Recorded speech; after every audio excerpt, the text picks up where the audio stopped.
Monsieur le Président, chers collègues, moi je voudrais simplement intervenir sur deux points qui me semblent essentiels dans la crise que connaît le monde agricole. Exprimer aussi à mon tour ma pleine solidarité avec le monde agricole dont la colère, on l'a vu, on le voit, s'étend en France et en Europe. Moi je suis un élu rural, dans une commune rurale, dans un canton rural. Dans mon équipe municipale, il y a des agriculteurs, donc je crois que comme beaucoup d'entre vous, cette colère, on la comprend. Et c'est une colère justifiée, il faut le répéter quand même, au vu de la réalité agricole d'aujourd'hui. 18% d'agriculteurs qui vivent en dessous du seuil de pauvreté, c'est plus que dans toute profession. 54 heures par semaine, en moyenne, c'est plus que dans la plupart des autres métiers. Des agriculteurs de plus en plus endettés et tous les jours, malheureusement, un agriculteur qui se suicide. Qui peut accepter cette situation? Je crois que là-dessus, il y aura un consensus sur cette situation. Je ne sais pas si le consensus va durer, mais au moins là-dessus, il y a consensus. Alors, les mobilisations qui sont diverses et variées, qui sont bien sûr en fonction du contexte local, mais se rejoignent, comme l'a dit Iker, sur au moins deux revendications essentielles, c'est-à-dire le revenu digne et une protection face à une concurrence déloyale.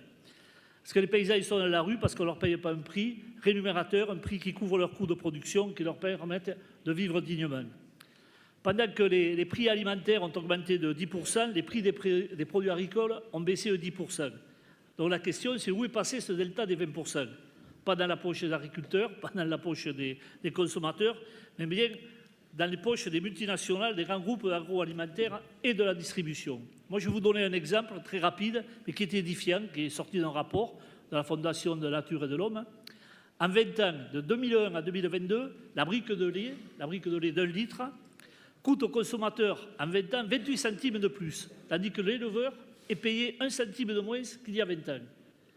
Sur ces 29 centimes, l'entreprise agroalimentaire a empoché 14 centimes et le distributeur 15 centimes de plus qu'il y a 20 ans.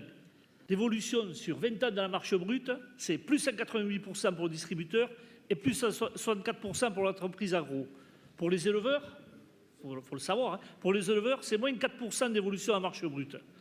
Alors la loi Egalim est censée, ou était censée sanctuariser les coûts de production des exploitants, mais force est de constater qu'il y a des trous dans la raquette et l'inefficacité de cette loi qui n'est pas assez contraignante. D'ailleurs, le gouvernement lui-même en convient. Je pense qu'il faut passer à la vitesse supérieure et la première urgence, c'est fixer des niveaux de plancher, de prix d'achat des matières premières agricoles afin que les agriculteurs puissent vivre dignement de leur travail et c'est important, plafonner aussi les marges qui sont faites par les multinationales et les grands groupes.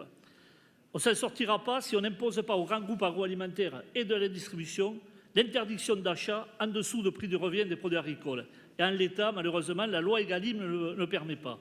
Parce que c'est plus possible que nos agriculteurs vendent à perte, qui pourraient d'ailleurs accepter une telle situation. Et la deuxième urgence, parce qu'il faut bien en parler, c'est quand même un moratoire, au moins un moratoire sur les accords de libre-échange qui sont en cours de négociation aujourd'hui et qui ne sont pas encore entrés en vigueur.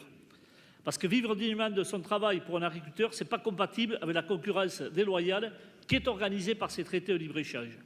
Il faut donc se protéger face aux importations de produits agricoles venant de pays qui ne respectent pas les mêmes normes environnementales, sanitaires, avec des coûts salariaux très faibles. Alors ce moratoire concerne le Mercosur, bien sûr, mais aussi des traités dont on parle moins, qui sont toujours en discussion aujourd'hui, en cours de discussion. Je parlais des traités avec l'Inde, des traités avec l'Australie. Et puis il y a aussi une concurrence déloyale avec les autres pays de l'Union européenne qui n'ont pas les mêmes normes sociales, écologiques et qui pratiquent un dumping agricole au sein des frontières de l'Union européenne. Ou alors là-dessus, on est capable d'harmoniser les règles au niveau européen, ou alors il faut renverser la table. Parce que la situation d'aujourd'hui, elle n'est plus acceptable.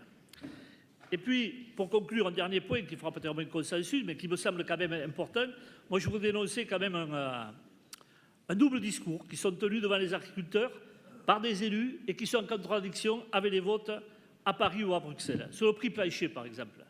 C'est une proposition de loi qui a été déposée, je l'ai là, qui a été déposée par le groupe des Insoumis en novembre et qui a été rejetée à 6 mois après par le camp macroniste, il faut bien le dire, allié aux Républicains.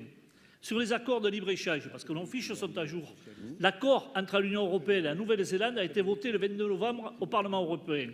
Voté avec les voix des députés européens français, macronistes, Modem, et l'abstention des Républicains, mais l'abstention, ils n'ont pas voté contre, des Républicains, à une seule exception près, je crois que c'est Bellamy, qui est le seul qui a voté contre, sur les 7. Donc ce sont ces mêmes groupes qui, en commission, ont voté en pleine mobilisation agricole le 24 janvier, leurs représentants. les accords avec le Chili et le Kenya. Alors le vote en plénière va intervenir en fin février. Ça va être intéressant de voir quand même le vote de nos députés européens. On ne peut pas s'afficher un soutien au monde agricole en France et, d'une certaine manière, les condamner en votant des accords de libre-échange avec la Nouvelle-Zélande ou le Chili ou autre. Donc je sais parce qu'ils me l'ont dit, qu'il y a des agriculteurs qui regardent cette plénière aujourd'hui. Moi, je veux leur dire tout simplement qu'au-delà des discours, qu'ils regardent le vote des élus nationaux et européens.